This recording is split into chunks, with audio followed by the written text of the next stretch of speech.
Finish dan dia menjatuhkan Suwardi. Karena dia yakin Suwardi sudah oleng.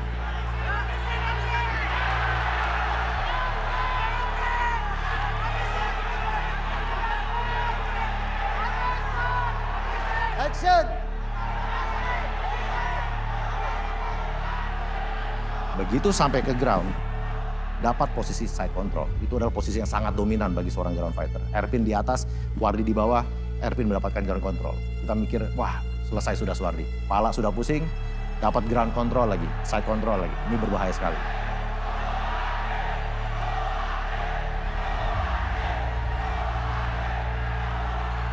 Awas jari ya, awas jari Erwin, awas jari.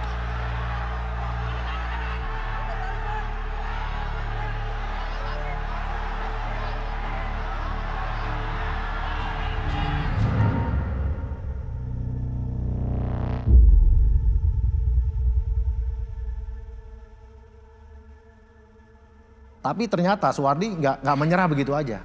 Kita melihat ada pergerakan yang aneh dari Suwardi.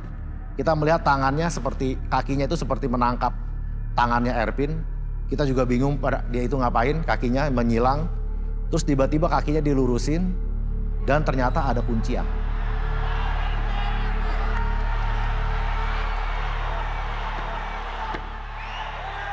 Stop, stop, stop.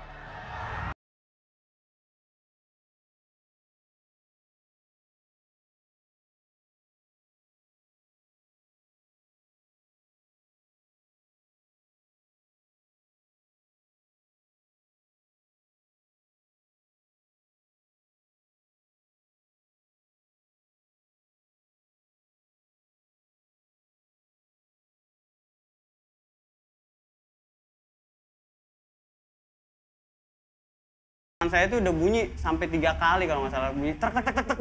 Wah kayaknya udah nggak bisa dilanjutin, saya bilang. Kalau misalnya saya lanjutin saya bakal cedera, bakal istirahat lama, saya bilang. Pas saya mau ngerol juga udah bilang, aduh kayaknya nggak bisa nih, saya bilang. Harus tap verbal ya kan. Kalau misalkan saya lanjutin juga kan sayang juga nanti saya cederanya agak lama ya kan. Dari situlah kita mencari tahu ini apa ini kuncian, apa ini namanya. Dan memang belum ada di dunia. Dari situlah kita menamakan kuncian ini Wardi Kana. Itu sebenarnya kuncian Americana. Karena tangannya ke atas, itu kuncian Americana. Tapi dimodifikasi oleh Suwardi. Maka dari itu kita namakan Wardi Kana. Suwardi yang melakukan Americana. Oke, saya nggak tahu itu namanya apa. Nggak tahu namanya Pak. Itu yang saya praktekin kadang-kadang di tempat latihan sama teman-teman latihan atau murid-murid saya. Oh, kok ini apa namanya coach katanya? Apa ya? Ini modifikasi Americana gitu. Taunya cuma itu aja. Kita sudah yakin ini akan viral. Karena ini kuncian yang nggak biasa. Selain kuncian yang nggak biasa, prosesnya pun nggak biasa. Dimulai dari hampir kalah dulu. Jadi bukan dari posisi santai-santai, posisi menang, enggak. Hampir KO dulu, udah oleng, posisinya jelek, lalu bisa melakukan kuncian yang ajaib ini. Ini kita udah tahu, ini pasti akan viral. Dan memang benar, nggak sampai lama begitu kita tayangkan di TV One. Nggak pakai lama itu langsung dunia internasional mengenali hal ini. Wah terjadi kuncian yang ajaib di One Pride MMA Indonesia oleh Suwardi. Nah ini kita sudah menyadari ini akan viral dan memang benar menjadi viral di dunia jiu-jitsu di dunia. Oleh siapa? Siapa?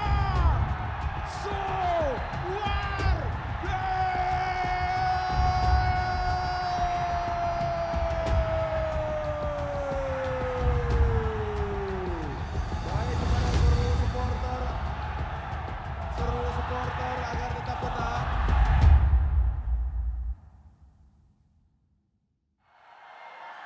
Seluruh supporter agar tetap tenang.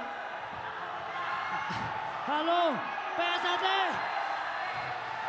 Tolong kita jaga ketertiban. Jangan sampai bikin provokator. Kita bikin acara ini lancar. Ingat, kita tetap bangsa Indonesia. Satu kesatuan. Jaga persaudaraan. Jaga kesatuan. Tolong jaga ketertiban. Baik, sekali lagi. Ya, kalau misalkan dia tampil, yang saya selalu ingatkan kepada teman-teman promotor di One Pride bahwa tolong diadakan ekstra pengamanan. Karena kita nggak mau ya ada yang hal-hal kita tidak maui terjadi dengan para penggemar dan lain-lain lah. Jadi selalu ada ekstra pengamanan dan dia selalu sangat sportif menyampaikan kepada para pendukungnya bahwa ini semua olahraga, yuk kita sama-sama yuk sportif, yuk apapun hasilnya ya kita hargain dan lain-lain. Hebat tuh, hebat banget. Semenjak Suwardi menjadi juara di kelas flyweight, Suwardi sudah menjadi kebanggaan bagi PSHT. Di setiap pertarungannya, di setiap pertandingannya, supporter dari PSHT pasti memenuhi stadion kita. Ribuan penonton pasti datang ke acara kita. Kalau Anda dengar suaranya, lagu-lagunya, chantnya, semua orang emosinya cukup tinggi. Okay? Bagus, great, karena suasananya is electric. Kan? Kita semua dan kita di bawah itu, jangan lupa Indo tenisnya sampai atas. So, semua emosi dari 2.700 orang ini lagi langsung fokus ke bawah. Kita juga di bawah itu, kan duduk by the cage. Like, wow, a bit intimidating kan? You know, it's like one human being, like a giant human being, satu suara.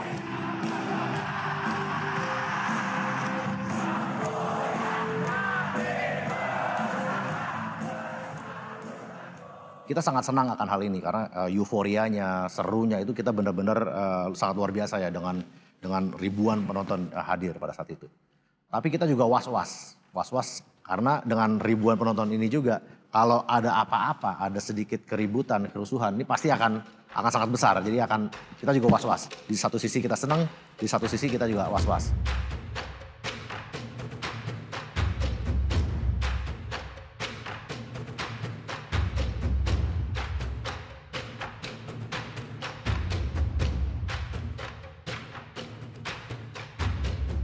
Jadi di pertahanan sabuk Wardi berikutnya melawan Jeremy Siregar, ini adalah pertarungan yang juga berbahaya bagi Suwardi. Jeremy Siregar adalah seorang pegulat, dia mempunyai karakteristik mirip seperti Ervin. Seorang pegulat yang handal, fisik yang sangat prima, dan juga postur yang lebih besar dibandingkan Suwardi. Mungkin bisa dibilang Jeremy ini lebih berbahaya dibandingkan Ervin, karena dia secara fisik jauh lebih kuat dibandingkan Ervin. Tentunya semakin kuat lawannya, semakin besar juga ancaman untuk Suwardi. Ada cerita yang unik lah, di mana sebenarnya kan saya harus melawan Rama Supandi. Dan tiba-tiba di penghujung waktu digantikan oleh Jeremy. Ya saya kaget banget, karena kan saya TC, saya berlatihan untuk mempelajari teknik-teknik Rama. Kita kayak belum menyiapin sesuatu buat Jeremy. Karena kita nyiapin gameplannya buat Rama Supandi. Kalau Suwardi memang ya dia fighter yang komplit ya. Strikingnya bagus. Apalagi keahlian khususnya dia BJJ ya. Justru yang saya pertanyakan tuh kadang-kadang dia kan PSHT silat tuh. Nggak pernah tuh saya lihat dia keluar silat tendangan side kick atau tendangan spesialis silat tuh saya nggak pernah lihat. Buat malam ini, Suwardi melawan Jeremy Siregar untuk sabuk juara kelas flyweight. Jeremy kembali dengan jumping front kick-nya yang meng-KO Sutrisno. Selalu terkenal dengan sering maju melompat ke depan. Ciri khasnya. Dengan front kick, dengan overhand, dengan Superman punch. Seorang grappler ketemu dengan Dan memang di pertarungan itu ada sebuah tendangan yang kontroversial, di mana di situ Jeremy Siregar melakukan tendangan ke arah selangkangan dari Suwardi, kena dan melewati perut. Jadi kena 2 titik, kena selangkangan dulu baru kena perut. front kick dilakukan. Masuk lagi. Di sini Suwardi langsung kesakitan. Tentunya ini adalah pelanggaran karena nggak boleh menyerang daerah selangkangan. Sepertinya tendangan ini, ingat, ini satu tendangan. Saya rasa itu mungkin tidak sengaja ya, tapi di One Pride sengaja atau tidak sengaja pelanggaran adalah pelanggaran. Di situ wasit memberikan peringatan kepada Jeremy dan Suwardi diberikan istirahat sampai recover, baru fight-nya dilanjutkan kembali.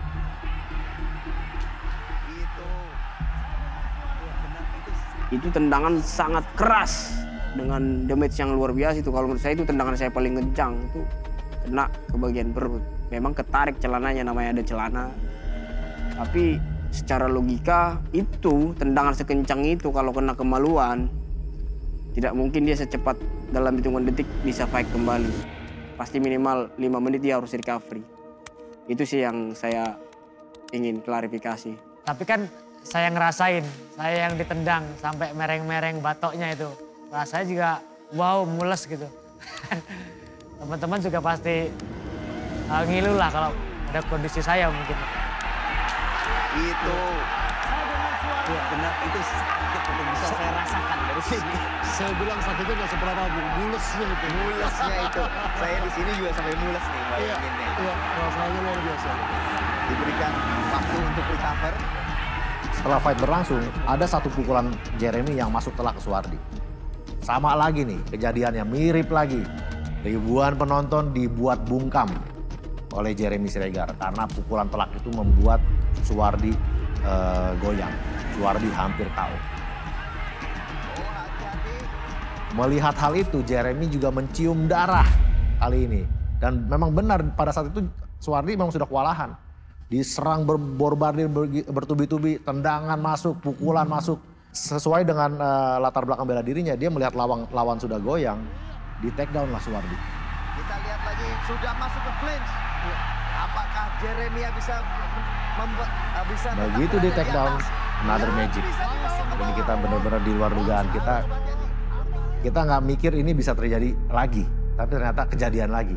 Pada saat Suwardi hampir kalah, hampir KO, ribuan penonton sudah sunyi senyap karena jagoannya kalah kali ini. Apakah bisa nih kita mengulang cerita yang sama, cerita indah berapa bulan lalu, apakah bisa diulang? Tentunya itu sangat sulit sekali ya, nggak ada itu kemungkinan seperti itu. Tapi ternyata malam itu terjadi lagi. Begitu Jeremy melakukan takedown, Suwardi melakukan kuncian cutting armbar dan sangat dalam.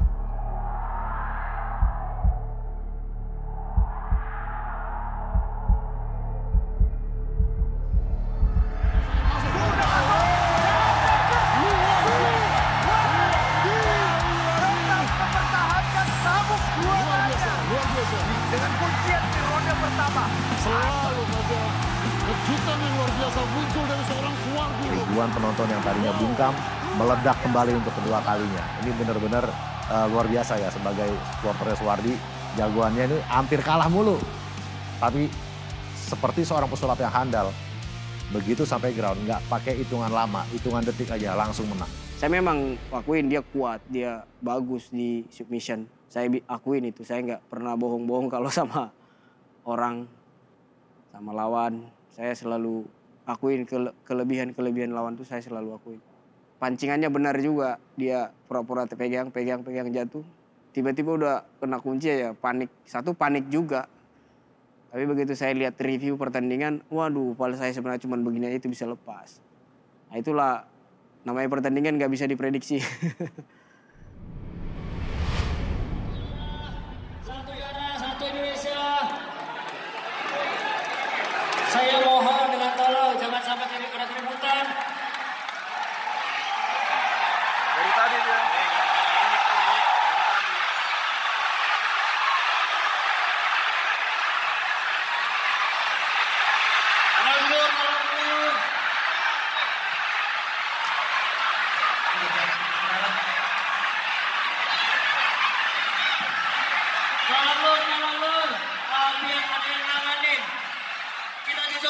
Setelah Jeremy melakukan tap out dan Suwardi dinyatakan menang, ada protes yang sangat keras dari kubu Jeremy. Protesnya adalah menurut kubunya Jeremy itu tendangan legal harusnya karena nggak kena selangkangan. Menurut dia nggak kena selangkangan. Menurut dia itu kena perut dan menurut dia Suwardi pura-pura. Jadi harusnya Suwardi kalah pada saat itu. Kalau dulu semuanya. Saya kira ada aturan wasit kan di sini. Apabila kena ini kan wasit harus lihat rekaman dulu baru dia mengambil keputusan. Ini dia langsung melihat kartu kuning, sedangkan telaknya di sini. Kita orang olahraga fight, kita tahu persis, kita olahragawan. Dia kalau kena ini dengan benturan keras pasti tidur. Tidak mungkin dia begini, tidak mungkin. Itu. Kubunya mendatangkan ke saya Dan saya bilang, itu kena selangkangan, saya ada video rekamannya.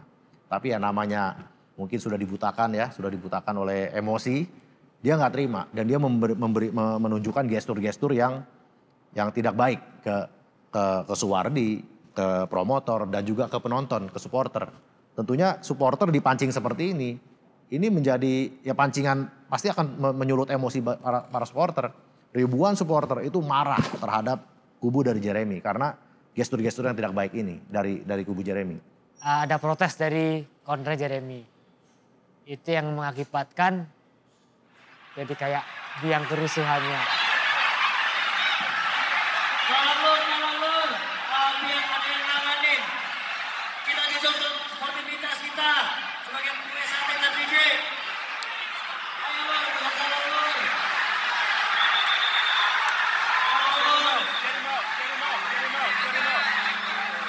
Tolong.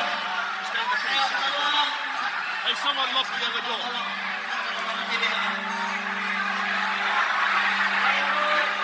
Kita jaga ketertiban.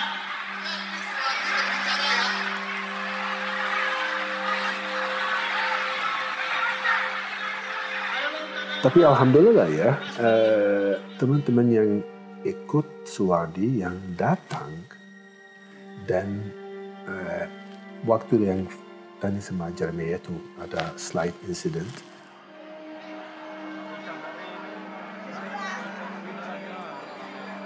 Aku sendiri keluar ke tempat parkiran sama Suwardi karena ada berapa fans dia yang masih kumpul yang cukup marah. Dan waktu itu ada satu insiden yang terjadi. Tapi semua terima. Oke, no problem. Tidak ada masalah lagi. Dan itu terjadi karena emosinya for the fighter. Fight sport is an emotional sport. Ya, saya kira harus lebih ikut aturan lah. Saya tahu TV One bikin aturan seperti itu. Apabila ada pelanggaran, rekaman dulu dilihat. Baru dilanjutin, ini main potong. Apa mau dilindungi juara seperti itu? Itu juara abadi loh. Tuh, malu kita kalau punya juara abadi seperti itu.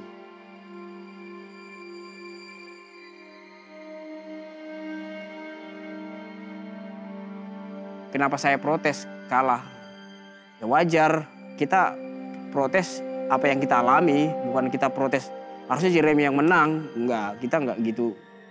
Kita protesnya enggak begitu, kita protesnya yang kita alami, yang kita merasa dirugikan di sana. Tapi sekali lagi kita lihat Suwardi menunjukkan kemampuan submissionnya yang memang luar biasa. Apakah Anda terhibur? Terima kasih dan pastinya Mas Wardi terakhir mungkin ingin mengucapkan terima kasih kepada siapa saja Mas Wardi. Paling fenomenal kali ya. Ya, boleh. Paling fenomenal nggak lain nggak bukan Suwardi. Dia adalah fighter yang fenomenal. Wah, ya. Fenomenal. Itu merupakan aset yang sangat bagus banget sih untuk One Fight. Dan dia adalah salah satu fighter, atau saya bisa bilang di sini adalah fighter yang paling banyak berjasa, fighter-fighter lain, maksudnya yang paling banyak berjasa untuk mengenalkan One Pride, ya, adalah Suwardi. Saya bisa sampaikan itu. Kenapa? Karena sekarang perbedaannya masih sangat jauh banget antara fighter lain compare dengan Suwardi dari segi crowd. Dari segi crowd dengan membawa penonton itu hebat.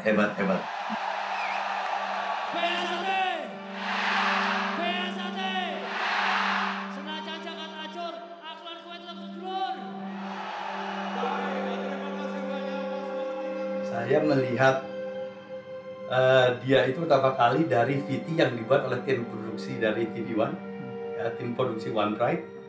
Ketika dia melakukan kembangan-kembangan itu di bawah air terjun.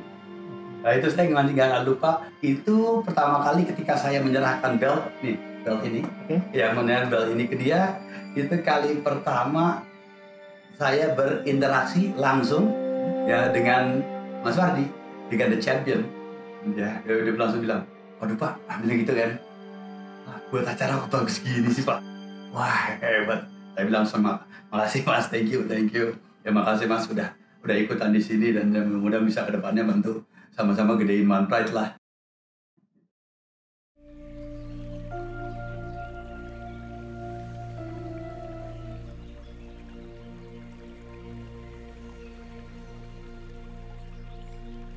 Intinya sih saya nggak tahu, cuma dia bilang mau kerja gitu kan. Terus dia pergi bilang mau pamitnya cuma mau kerja. Saya udah nggak bisa ngapa-ngapain karena pokoknya udah nggak bisa bangun, nggak bisa nafas. Akhirnya mau nggak mau bayi itu dikeluarin usia 8 bulan.